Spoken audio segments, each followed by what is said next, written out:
Have you ever wondered why certain people seem to draw in those who later wound them, as if carrying a signal they never meant to send? Picture a lighthouse, built to guide, built to protect, but its beam, so steady, does not discriminate. It also calls in pirates who see opportunity where there was only intention to serve. For many who identify as deeply empathetic, this metaphor is not abstract, it's lived. There is a sensation of moving through life as though you are too visible, too open, even when you have done nothing to invite harm. The paradox hurts. The very light you hope will create connection often ends up attracting the devourer. Beneath this pattern lies an old wound, usually rooted in childhood. A mother too preoccupied to notice. A father who was absent or unpredictable. The child, desperate to be seen, learned to radiate, to shine in order to survive invisibility. That unconscious plea for recognition, left unhealed, becomes the adult's silent beacon. It glows not just with warmth, but with longing. And predators, especially narcissists, are exquisitely skilled at detecting that longing. Jung would remind us that what we do not bring into consciousness returns to us as fate. The identity of the healer, the caretaker, can be a mask. Behind it often hides a younger self, still in need of protection. When this shadow remains unnamed, it turns into an unspoken contract. I will give endlessly, if only you will see me. And so the cycle repeats. Philosophers like Nietzsche warned about this refusal to embrace one's own power. To keep shining for others while neglecting your own ground is to live as prey without knowing it. It is not that the light is wrong, it is that the light has no anchor. It shines out of compulsion, not choice. Perhaps you know this tension in your own body. The excitement when someone finally seems to notice you, mixed with a quiet fear that history might repeat itself. The shoulders rise, the breath shortens, and yet the heart hopes. To name that paradox without shame is the first step toward freedom. Before we move further, let's pause together. A simple practice. Feel your feet against the ground. Inhale slowly for a count of 4. Hold for 2. Exhale for 6. And silently remind yourself, my light does not need to be mendicancy. It can be presence. This is where our exploration begins. The beacon was never the enemy. The task is learning how to turn it from a desperate signal into a sovereign choice. So the question that guides this chapter, and perhaps your own reflection, is this. When your light shines, is it calling allies? Or does it still summon the old hunger of those who only take? There is a quiet desperation in overgiving. It rarely announces itself loudly. It hides in gestures of kindness, in anticipation of needs before they are spoken.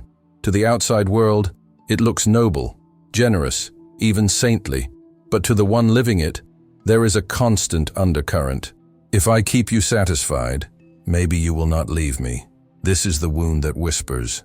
It often forms early, in homes where love was conditional, where safety depended on reading the room, managing the moods of caretakers, or becoming invisible until someone else's storm passed. The child learns a survival strategy. Meet every need, soften every edge, erase every possible source of conflict. As an adult, that same strategy looks like caretaking, but beneath the surface, it is camouflage for a much older fear of abandonment. Jung spoke of the shadow of the healer. It is the paradox of the rescuer, who, without realizing, longs to be rescued. In relationships, this shadow can be seductive. It feels like strength to be needed, to be indispensable. Yet beneath that mask is a plea. If I make myself irreplaceable, perhaps you will not discard me as others once did. The overgiving becomes a currency, but one that is always devalued, because it is not born of sovereignty, but of fear. The counterintuitive truth is hard to swallow. What feels like control, anticipating every desire, meeting every demand, is actually the surrender of sovereignty. It is giving away the power of choice. Instead of relating as two equals, the empath dissolves into a role: servant, healer, fixer, and in that role, predators see exactly what they crave: endless supply, no resistance. Think of the world of The Godfather. In that story, generosity was never free. Every gift carried invisible strings. Every favor bound the receiver to the giver. Power was exercised through giving, but it was always a transaction. Empaths often forget this. They give without strings, without protection, without remembering to tie their own. The result is not respect, but exploitation. To see this pattern clearly requires honesty about the body's response. Imagine keeping track, just for a week, of your yes. Not only the words spoken, but the energy behind them. Some yes feels clean, light, aligned. Others feel heavy, resentful, tinged with the quiet voice that says, "I wish I had said no." Over time, that ledger reveals something striking. It is not the other person who drains us, but our own refusal to honor where we end. This awareness is the doorway to what Jung called individuation, the movement toward wholeness. Individuation is not about being liked, nor about being indispensable. It is about recognizing the difference between true choice and conditioned compulsion. And that recognition begins in the smallest of places. The moment before we agree, the breath before we say yes. There is no quick fix here, but there is a gentle path. It begins with witnessing that wounded child within, the one who believed that safety could only be earned through service.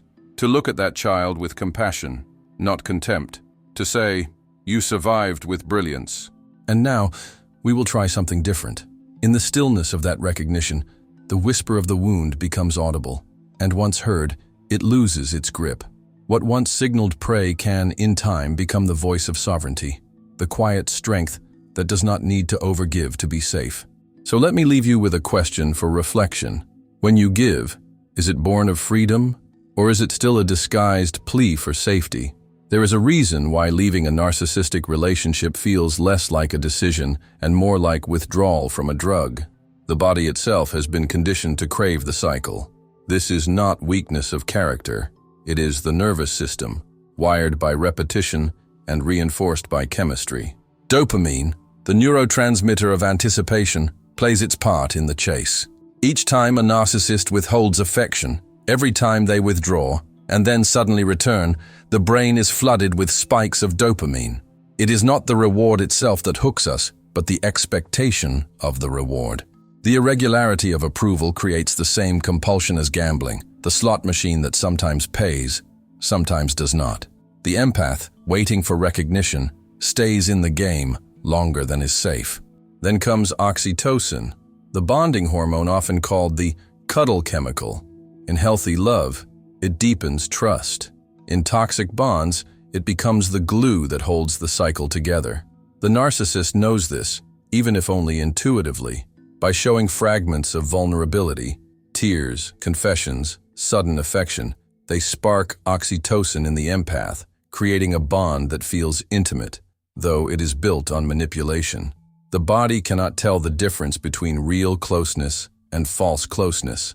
It only feels the chemical surge, and it calls it love. This is the trauma bond cocktail. Dopamine chasing anticipation, oxytocin binding through false signals of safety. Together, they create a loop where intensity is confused with intimacy, where the crash after conflict feels unbearable, and the reconciliation feels transcendent.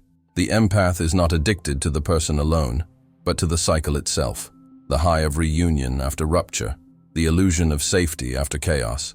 The same neural circuits that drive gambling addiction or compulsive checking of notifications are active here. The roulette wheel of affection spins. Will they call? Will they withdraw? Will they punish? Will they embrace? And just as a gambler convinces himself that the next pull will win it all back, the empath convinces themselves that the next moment of closeness will finally heal the wound. There is a way to see through this illusion, though it rarely feels comfortable. One man, reflecting on his own cycle, noticed that the sensation he called longing was in fact withdrawal, tight chest, restless body, shallow breath. These were not the signs of love, but of dependency. When he wrote them down in a journal, the pattern revealed itself. What he missed was not the person, but the chemical storm they provoked. This kind of clarity does not erase the bond overnight, but it opens a door, a space between stimulus and response, a pause where choice can return. One method that many find grounding is a simple delay, 72 hours before making a significant investment, whether emotional, financial, or physical, after conflict or reconciliation. In that pause, notice the body. Is the breath shallow? Are the shoulders tight? Is there urgency or peace? Labeling these states in writing often reveals that the body is not asking for love, but for regulation. It is here that the philosophical meets the biological. What feels like destiny is often chemistry. What feels like soul connection may be trauma reenacted in the nervous system. To name this is not to belittle love, but to reclaim it from illusion. So ask yourself gently, when the urge to return is strongest, what is it that your body is actually craving? Connection, or relief from withdrawal. There is a certain kind of empathy that is less a gift and more a survival skill. Many empaths grew up in homes where conflict was unpredictable, where one wrong word could ignite an eruption. The child who lived through this environment learned to scan faces, voices, silences, to anticipate mood before it was spoken, to manage the storm before it arrived. That hyper-attunement is powerful. It allows someone to walk into a room and immediately sense the atmosphere, to detect shifts others overlook. In community, this sensitivity makes them valued, trusted, sometimes even revered. But in the presence of a narcissist, it becomes a signal, an unspoken message that says, "I will bend to fit your needs." Psychology has a name for this dynamic, the Pygmalion effect. Expectations shape behavior. When a narcissist senses someone willing to adapt, their script begins to unfold. They push, they test, they manipulate, knowing, often without conscious thought, that this person will absorb the pressure rather than resist it. The empath's very strength in reading others becomes the weakness that marks them as perfect supply. This is the counterintuitive truth. The very quality that nurtures communities and deepens relationships becomes a liability in power games. A narcissist does not admire the gift of empathy. They exploit it. They know that someone who reads every micro-expression will spend more energy regulating them than protecting themselves. The empath's nervous system, trained to prevent conflict, unconsciously agrees to the role of caretaker in an unequal exchange. There is a haunting echo of myth here. Think of Cassandra, the prophetess of Greek legend. She was given foresight, but cursed never to be believed. Many empaths know this sensation intimately. They know something is wrong. They feel the danger rising in their gut, the tightness in their chest, yet they override their own intuition in order to preserve harmony, to keep the peace. And in doing so, they betray the very warning system designed to protect them. This cycle cannot be broken simply by willpower. It requires reversing the direction of attention. Instead of scanning the room first, imagine pausing at the doorway, notebook in hand, and writing down your own state before entering. Tired, guarded, open, anxious. In that moment, the empath begins to anchor awareness in self before dissolving into the needs of others. It is not a wall. It is a reminder, I exist too. The body can serve as compass here. Shoulders pulled forward may signal a readiness to absorb. Jaw tightness may reveal swallowed protest. Noticing these micro-signals in oneself is a way of reclaiming sovereignty before another can script the interaction. This is not about extinguishing empathy. It is about learning that empathy without boundary is not compassion. It is self-abandonment. And self-abandonment is the exact frequency that narcissists detect. So the question arises, when you walk into a room, are you scanning to survive others, or are you standing as yourself first? At the heart of this pattern lies a conflict both simple and devastating, the belief that saying no equals rejection. Many men, especially those carrying the unhealed paternal wound, learned early that refusal was dangerous. To resist a father's authority, or to assert a boundary, risked anger, withdrawal, or humiliation. The echo of that fear lingers into adulthood, turning every boundary into a silent gamble. If I say no, will I be abandoned again?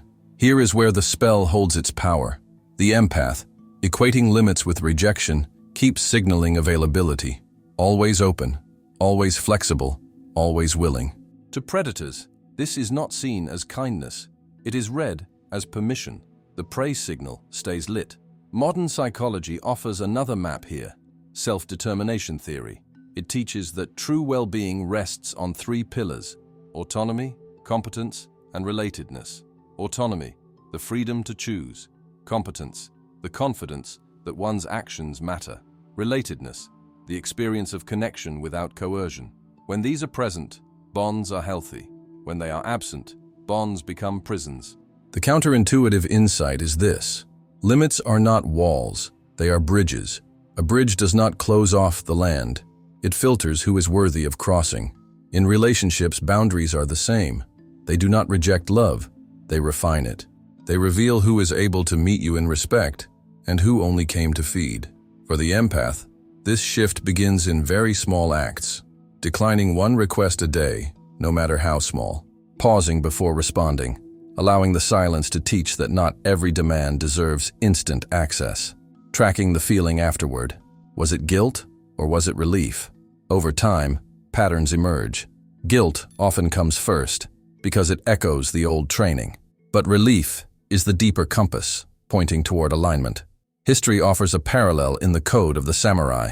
Their discipline was not measured only in the swing of the blade, but in restraint. Presence was their true weapon, the quiet confidence of a man who did not need to prove power through constant display. To embody that presence is to understand that saying no is not aggression, it is sovereignty. One way to anchor this in daily life is to experiment with clarity. Imagine 3 steps. First, a micro no, declining something small without apology. Second, ritualizing pause, counting to 5 before answering demands. Third, observing the body afterward. Did the shoulders drop? Did the breath deepen? Did the heart feel steadier? These are not dramatic gestures.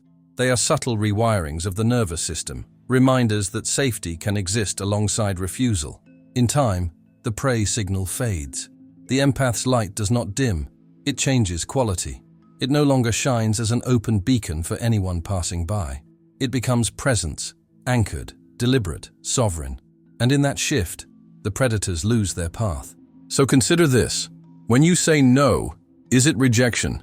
Or is it the first step toward finally protecting the flame that was always yours? Turning off the beacon. When light becomes choice, not compulsion. Every signal carries intention.